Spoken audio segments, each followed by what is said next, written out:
നാമത്തിന് മഹത്വം ഉണ്ടാകട്ടെ.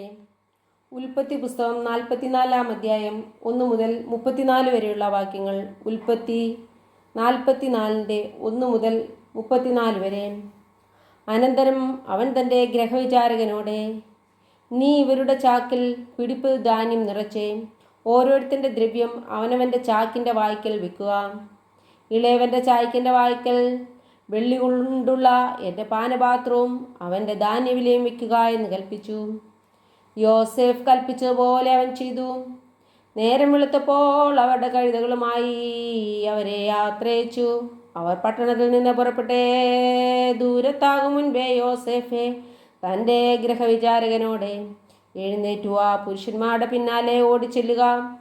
ഒപ്പമെത്തുമ്പോൾ അവരോടെ, നിങ്ങൾ നന്മയ്ക്ക് പകരം തിന്മ ചെയ്തു എന്തേ?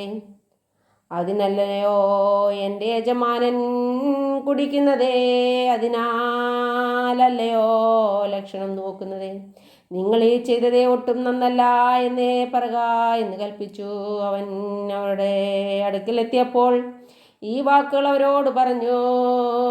അവർ അവനോട് പറഞ്ഞതേ, യജമാനൻ ഇങ്ങനെ പറയുന്നത് എന്തേ?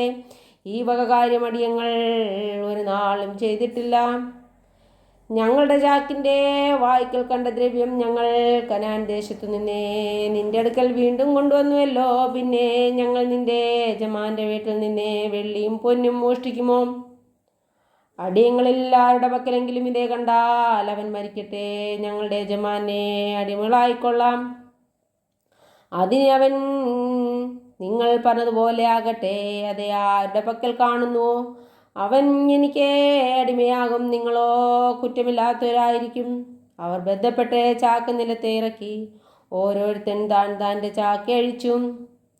അവൻ മൂത്തവൻ്റെ ചാക്ക് തുടങ്ങി ഇളയവൻ്റെ ചാക്കുവരെ പരിശോധിച്ചു.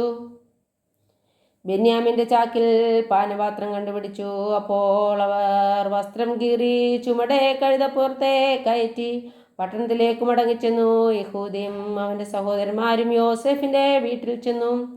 അവൻ അതുവരെയും അവിടെ തന്നെ ആയിരുന്നു. അവർ അവൻ്റെ മുൻപാകെ സാഷ്ടാംഗം വീണു. യോസേഫെ അവരോട്, നിങ്ങൾ ഈ ചെയ്ത പ്രവൃത്തി എന്തേ?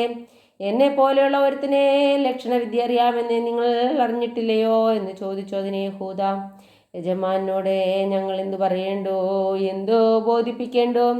എങ്ങനെ ഞങ്ങളെ തന്നെ നീതീകരിക്കേണ്ടോ? ദൈവമടിയങ്ങളുടെ അകൃത്യം കണ്ടെത്തി ഇതാ ഞങ്ങൾ യജമാന്റെ അടിമകൾ. ഞങ്ങളും ആരുടെ കയ്യിൽ പാത്രം കണ്ടുവോ അവനും തന്നെ എന്ന് പറഞ്ഞു. അതിനെ അവൻ, അങ്ങനെ ഞാനൊരു നാളും ചെയ്യുകയില്ല. ആരുടെ പക്കൽ പാത്രം കണ്ടുവോ അവൻ തന്നെ എനിക്ക് അടിമയായിരിക്കും. നിങ്ങളോ സമാധാനത്തോടെ നിങ്ങളുടെ അപ്പൻ്റെ അടുക്കൽ പോയിക്കൊള്ളുവീൻ എന്ന് പറഞ്ഞു. അപ്പോൾ യഹൂദ അടുത്തു ചെന്നേ പറഞ്ഞത്, യജമാനെ, അടിയൻ യജമാനോടെ ഒന്ന് ബോധിപ്പിച്ചു കൊള്ളട്ടെ. അടിയൻ്റെ നേരെ കോപം ജ്വലിക്കരുതേ. യജമാനൻ ഫറവോനെ പോലെയല്ലോ. നിങ്ങൾക്ക് അപ്പനോ സഹോദരനോ ഉണ്ടോ എന്ന് യജമാൻ ഞങ്ങളോട് ചോദിച്ചു. അതിനെ ഞങ്ങൾ യജമാനോടെ, ഞങ്ങൾക്ക് വൃദ്ധനായ ഒരപ്പനും അവന് വാർദ്ധക്യത്തിൽ ജനിച്ച ഒരു മകനുമുണ്ടേ. അവൻ്റെ ജ്യേഷ്ഠൻ മരിച്ചുപോയി. അവൻ്റെ അമ്മ പ്രസവിച്ചിട്ട് അവനൊരുത്തനെ ശേഷിപ്പുള്ളൂ. അവൻ്റെ അപ്പൻ്റെ ഇഷ്ടനാകുന്നു എന്ന് പറഞ്ഞു. അപ്പോൾ യജമാനൻ അടിയങ്ങളോടെ, എനിക്ക് കാണിക്കേണ്ടതിനെ അവനെ എൻ്റെ അടുക്കൽ കൂട്ടിക്കൊണ്ടുവരുവീൻ എന്ന് കൽപ്പിച്ചുവല്ലോ. ഞങ്ങൾ യജമാനോടെ, ബാലൻ അപ്പനെ പിരിഞ്ഞുകൂടാ, പിരിഞ്ഞാൽ അപ്പൻ മരിക്കുമെന്നേ പറഞ്ഞു. അതിനെ യജമാൻ അടിയങ്ങളോടെ, നിങ്ങളുടെ ഇളയ സഹോദരൻ നിങ്ങളോടുകൂടെ വരാതിരുന്നാൽ നിങ്ങൾ എൻ്റെ മുഖം ഇനിയും കാണുകയില്ല എന്ന് കൽപ്പിച്ചു. അവിടെ തന്നെ അടിയനായ അപ്പൻ്റെ അടുക്കൽ ഞങ്ങൾ ചെന്ന് യജമാൻ്റെ വാക്കുകളെ അറിയിപ്പു. അനന്തരം ഞങ്ങളുടെ അപ്പൻ, നിങ്ങൾ ഇനിയും പോയി കുറേ ധാന്യം നമുക്ക് കൊള്ളുവീൻ എന്ന് പറഞ്ഞു. അതിന് ഞങ്ങൾക്ക് പോയി കൂടാ, അനുജൻ കൂടെ ഉണ്ടെങ്കിൽ ഞങ്ങൾ പോകാം. അനുജനില്ലാതെ ഞങ്ങൾക്കും അദ്ദേഹത്തിനും മുഖം കാണുവാൻ പാടില്ല എന്ന് പറഞ്ഞു. അപ്പോൾ അവിടെ തന്നെ അടിയനായ അപ്പൻ ഞങ്ങളോട് പറഞ്ഞത്, എൻ്റെ ഭാര്യ എനിക്ക് 2 പുത്രന്മാരെ പ്രസവിച്ചു എന്ന് നിങ്ങൾക്കും അറിയാമല്ലോ. അവൻ ഒരുത്തൻ എൻ്റെ അടുക്കൽ നിന്ന് പോയി, അവനെ പറിച്ചു കീറിപ്പോയി നിശ്ചയമെന്നേ ഞാൻ അറിയിച്ചു. ഇതുവരെ ഞാൻ അവനെ കണ്ടിട്ടുമില്ല.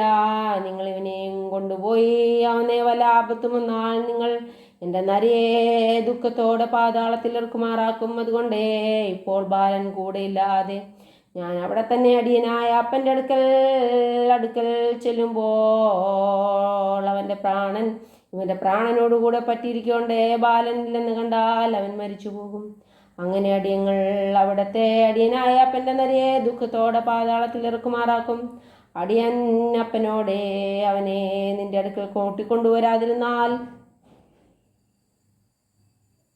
ഞാൻ അവനെ കുറ്റക്കാരനായിക്കൊള്ളാമെന്ന് പറഞ്ഞു. അപ്പനോടെ ബാലന് വേണ്ടി ഉത്തരവാദിയായിരിക്കുന്നു.